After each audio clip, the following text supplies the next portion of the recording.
வணக்கம். இது மின்னம்பலம். நான் விஷால் பொலிவர். சமீபத்தில் மத்திய உள்துறை அமைச்சர் அமித்ஷா அவர்கள் பாஜகவினுடைய பொதுக்கூட்டத்தில் பேசும்பொழுது இந்தியாவினுடைய பொருளாதாரம் 2014க்கு முன்னாடி 1.8 ட்ரில்லியன் அமெரிக்க டாலராக இருந்தது.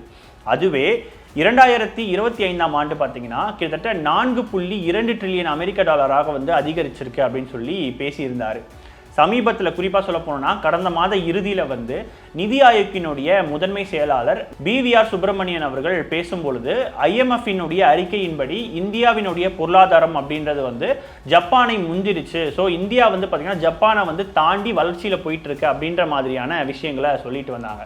இதை தாண்டி பாஜகவினுடைய முன்னாள் மாநில தலைவரான அண்ணாமலை அவர்கள் வேர்ல்டு பேங்கினுடைய அறிக்கையை குறிப்பிட்டு இந்தியாவில் வறுமை அப்படின்றது ஒளிஞ்சிருக்கு அப்படின்றத சொல்லியிருந்தாரு.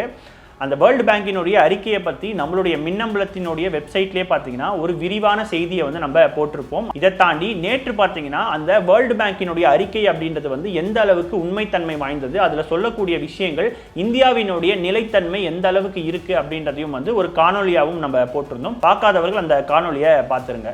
ஸோ இந்த காணொலியில் நம்ம உண்மையாகவே இந்தியாவினுடைய பொருளாதாரம் அப்படின்றது மிகப்பெரிய அளவுக்கான வளர்ச்சி ஏற்பட்டிருக்கா அமித்ஷா அவர்கள் சொன்னபடி. அதை தாண்டி நிதி ஆயோக்கினுடைய முதன்மை செயலாளர் பிவிஆர் சுப்பிரமணியன் அவர்கள் சொல்றது போல இந்தியாவினுடைய பொருளாதாரம்ன்றது ஜப்பானை முந்திடுச்சா அப்படின்றத இந்த காணொலியை நம்ம தெளிவாக பார்க்கலாம்.